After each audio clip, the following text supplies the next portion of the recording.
Hypothetical zero down structures, parts number 3.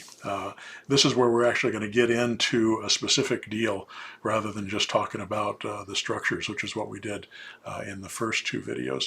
So give you a better idea of exactly what to do with these structures as you're using them, as you're talking to sellers. I hope you like it. Click the subscribe button, click the like button. Enjoy the video.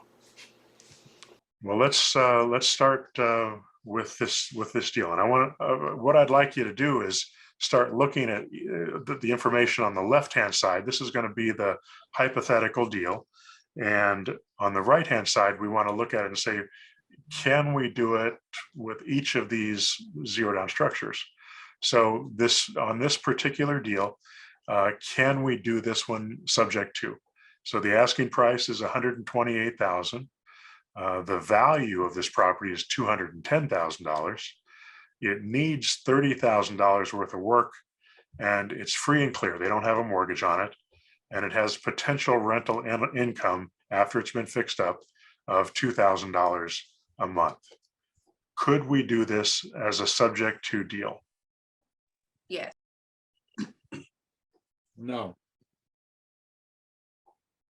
No, there's no mortgage. So no mortgage, right? Okay. So that makes sense. So could we do this as a multi-mortgage? I don't think so. You could do a variation on a multi-mortgage. Hmm.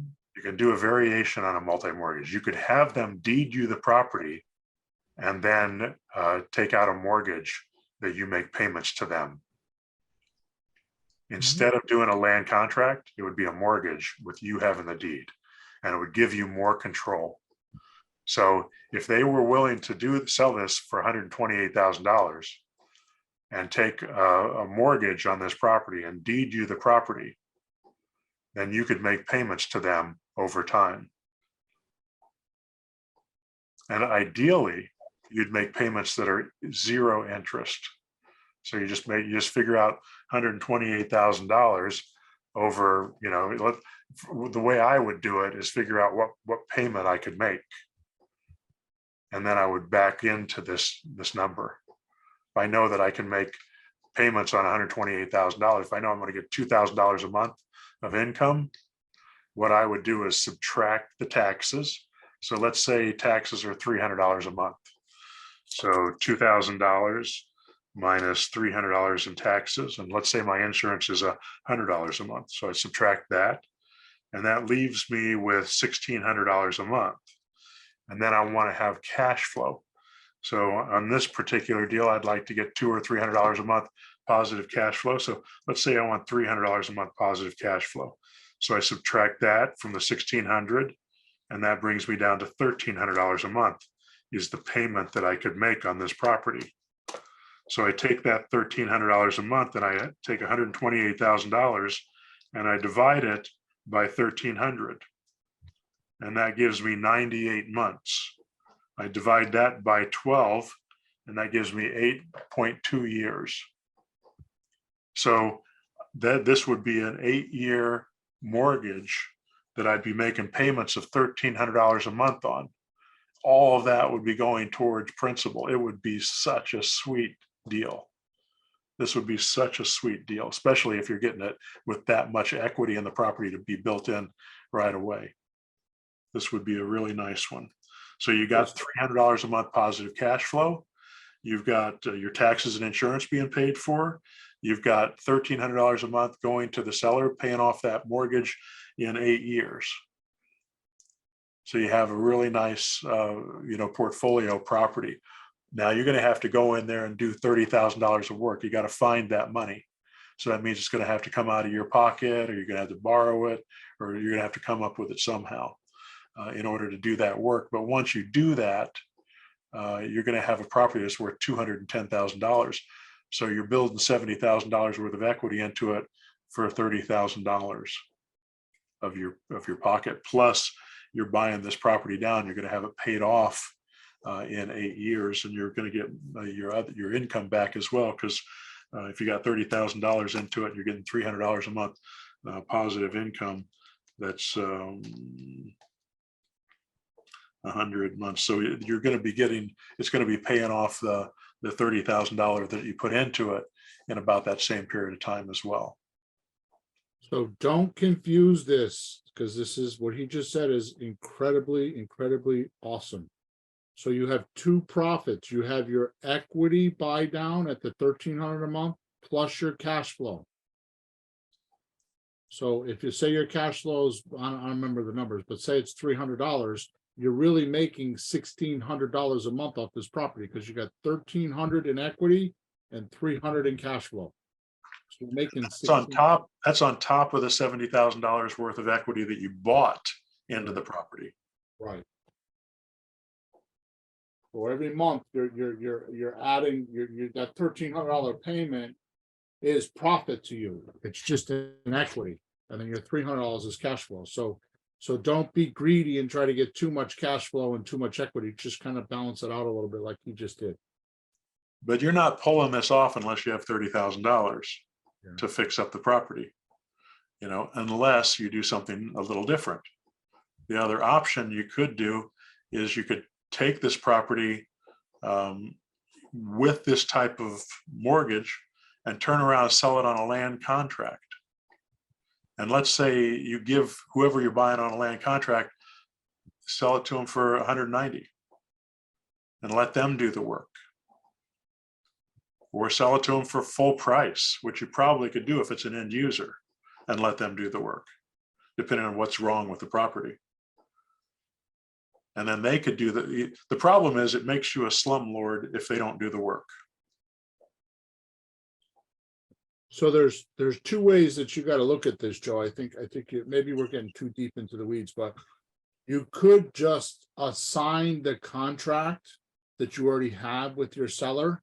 So that means your buyer sees everything that you paid and they're just paying you a fee.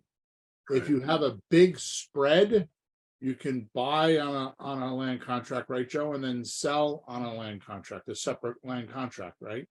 Well, I was suggesting buying get the deed, buy it with a mortgage, I got it. mortgage from that seller, and then sell it on a land contract to a new buyer. Right. It's still in bad condition. I understand. And the buyer that buys it from you, they're going to pay interest. They're going to pay, they're going to be paying that $2,000 a month or more. Plus they're going to come up with a down payment. So we'll do this role play later. The best way in the world to find subject to deals is with one sentence. You should write this down, because this one sentence will find you a lot of subject to deals. And all I ask is, would you be willing to sell the house for what you owe on it? Now, obviously, if they owe $30,000 on a $300,000 house, you may not want to ask that question, but just ask, would you be willing to sell the house for what you owe on it? If they say yes, you just got yourself a subject to deal, and go, baby, go. If not, you can say to them, okay, let's go to plan B. And then you start talking about these other choices. This scenario is the property that our problem child property that Daniel and I have, we bought at an auction for $128,000, and it was it's on the market right now for $210,000. We put about $30,000 worth of work into it, so our profit in it is not going to be amazing. And we're also using a realtor to sell it. So our goal is to sort of break even and get out of it. We've sold it 3 times now, or 2 times, 3 times. 3 times we sold it and it's fallen through. And it keeps falling through because of inspection issues and some other financing. It fell through as a lease option, or it fell through as a cash sale? Cash sale, using a realtor. And lease options, they don't fall through. We don't even close them until we have the money. But it keeps falling through as a realtor sale because of some inspection problems that we had in the crawl space, which I think we've resolved now. I sure hope so. We put a lot of extra work into it and new Yeah. beams and joists. And I mean, yeah, I Yeah. think it'll be fine. And we just put a bunch of appliances in it. So I expect that we're going to get an offer tomorrow. That'll be great. It's being shown tomorrow to somebody that wants to buy it in cash without a bank or something, or they got, I don't Yeah. know, somebody Every that can time actually afford it. Every time we put it on the market, we sold it within just a week or two. And because it's one of those places that there's not very many houses available. It's a ranch, it's big, it's it's pretty, it's for the neighborhood, it's a luxury house. So it moves quickly. So we think we'll sell it again. We just don't want to run into the same problems that we fell into the last two times. So we've had the guys over there working their butts off trying to get it into shape. Joe, you It's- got Umberto and Esther with their hands up. I don't know if you see it or not. Okay. Yeah, if I can ask, how difficult is it to convince people to give you a zero interest? I mean, personally, I have to pay interest on everything. If you ask me to give you zero interest, I'm like, you're crazy. Why should I give you zero interest? You don't ask them. You do the math, you show it to them what they're going to get, and that's it. And actually, I had one guy, oh my gosh, that one on Glendale, he told me, he's like, oh, well, I'd take $150 a month, if you just take it over. And so we got it for $15,000, $150 a month. And then we put like 30,000 into it because it was in terrible shape. And then we sold it for what, 89 or something? Like, yeah, it did really good. Umberto, I remember the lady block, she says, oh, the bank ran out of hundreds. And she brought me like $10,000 in 20s. It took like 30 minutes to count it. I was like, oh my God, why didn't you just get a cashier's check? And she's like, oh, well, I was in a hurry. And I don't know. It was fine. She was nice. And then her daughter bought another house from us. So, it's worked out. And you don't really need to say zero interest. You say, I'm going to make payments to you over 8 years. It's 100 payments over 8 years of this amount of money. Is that Yep. okay? Exactly. Do the math for them. And then they just see the bottom line and they're like, okay, yeah, that'd be great. Umberto, you're taking it out of context. Because if you did a good job and explained to them that you're saving them thousands and thousands of dollars in closing costs, they're gonna realize that they should do it your way. They're also going to save money on taxes. Mm. They don't have the capital gains all at once. True. And if they collect interest, they have to pay income tax on the interest they collect from you. Which only complicates it. Yep. They have to pay more for their accountant to do it too. That's, I guess, it's better to pay taxes on money you made than not have money that you made.